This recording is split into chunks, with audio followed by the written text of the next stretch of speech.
Well, my dad had gone to a Toastmasters early on and heard one of the most successful magazine entrepreneurs in the world speak. He comes back and tells me, I just had a chance to hear one of the most successful magazine entrepreneurs in the world speak. And he said, when are you taking your SAT? I said, I'm taking it next year. He said, well, this guy was failing out of high school. He was struggling. He was raised by a single mom in the Midwest, but he promised his mother he would take a test called the SAT.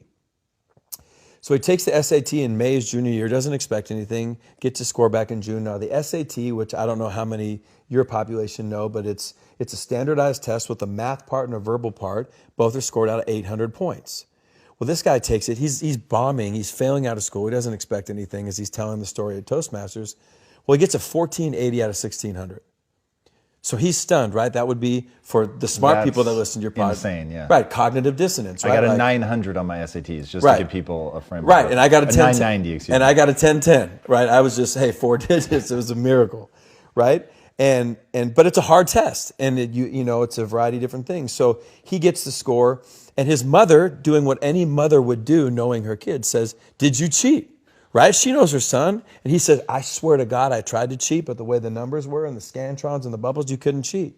So she says, you mean to tell me you really got that score?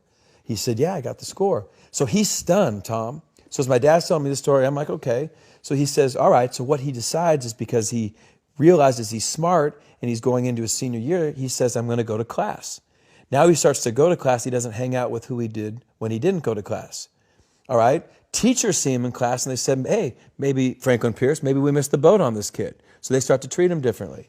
Well, as the guy would tell the story, he graduates, goes to a community college, goes on to Wichita State, goes on to the Ivy League, and becomes this massively successful magazine entrepreneur. So I said, okay, well, the guy was always smart. He just needed a standardized test to unlock it. My dad said, no, that's not the story, and this is what I want you to understand.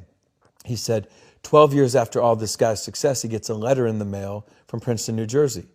Doesn't think anything about it. The next day, his wife says, you're going to open it. He opens it. True story, turns out the SAT board will periodically review their test-taking procedures and the policies. The year he took the test, he was one of 13 people sent the wrong SAT score. His actual score was a 740 out of 1,600. And he said, people think my whole life changed when I got the 1480. But what happened? My whole life changed when I started acting like a 1480. And what does a 1480 do? He goes to class. Well, this is one of the first stories I would share when I had my opportunity at Alabama, or Florida State, or Georgia. So A, your language is powerful, but number two, your behavior is way ahead of your success. And so many people let their feelings dictate what they do as opposed to throw your behavior out there. Russell Wilson's 5'10". He shouldn't be playing pro football, but he behaves like the best quarterback in the country, and he's done that since before he was at that level, and then his feelings and emotions and his skill caught up to that behavior. I think the lesson my dad was trying to teach me ultimately was, in addition to my language, what I do, not how I feel about my past, is going to determine who I am in the future.